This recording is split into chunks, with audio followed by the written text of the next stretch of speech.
আজকে আমি আবার চলে এসেছি একটা নতুন ভিডিও নিয়ে। আজকে আমি বানাচ্ছি ধোকার ডালনা। ঘরে যা বানাই সেটাই টুকিটাকি তোমাদের সাথে শেয়ার করি। আজকে তো আমরা নিরামিষ খাই, ফ্রাইডে, তাই ধোকার ডালনা বানাচ্ছি। দেখো, প্রথমেই আমি ধোকাটা যেটা প্যাকেটে পাওয়া যায় বাজারে, সেটা একটু গরম জলে ভিজিয়ে রেখেছিলাম। সেটা একটু তেল দিয়ে ফ্রাই করে নিচ্ছি। ওটা 5 মিনিট ভিজিয়ে রেখেছিলাম। এবার 5 মিনিট পর ওটাকে হালকা ফ্রাই করে নেব।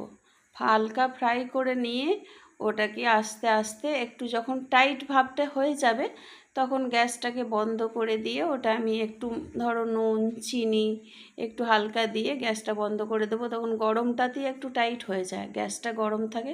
দেখছো, থালাতে রুটির মতো করে আস্তে আস্তে পিস পিস করে সেটাকে কেটে নিলাম, যেমন বরফি সাইজ হয়। তারপর ওটাকে একটা একটা করে তুলে ফ্রাই করব। সেটাকে ব্রাউন কালার শেপে নিয়ে আসব, যাতে ওপর নিচ দুটো কালারই ব্রাউন কালার হয়। তারপর দেখতেই পাচ্ছ ব্রাউন কালার করে ওগুলোকে সব ফ্রাই করে নিলাম।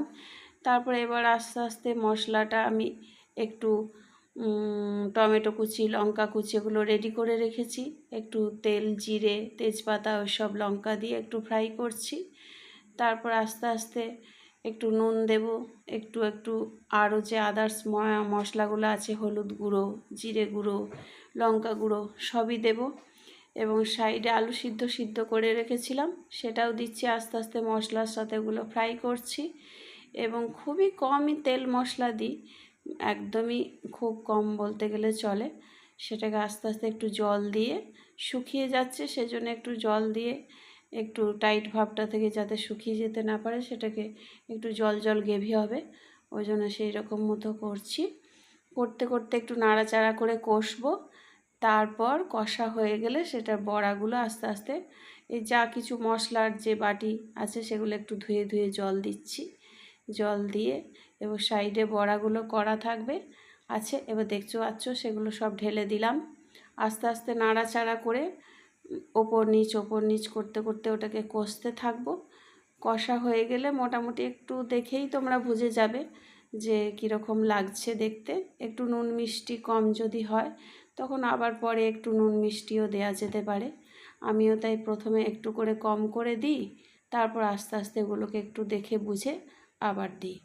দেখতেই পাচ্ছো মোটামুটি কিছুটা রান্নাটা হয়েই এসছে, ওই জন্য আমি একটু গরম মশলা দিয়ে দিলাম। গরম মশলা দিয়ে ঢাকা দিয়ে দিলাম। এবার নামানোর সময় একটু আমি ঘি দিচ্ছি। দেখো, তাহলে একটু টেস্টি হবে, গ্রেভিটাও ভালো সুন্দর একটা স্মেল আসবে, ভালো লাগবে। এবার আস্তে আস্তে সেটা নামিয়ে দিলাম। এবার খাওয়ার জন্য এটা পুরোপুরি রেডি একদম। দেখতে পাচ্ছ ধোকার ডালনা আমরা মোটামুটি সবাই ভালোবাসি। এটা নিরামিষের মধ্যে একটা খুব সুন্দর একটা ভালো রেসিপি।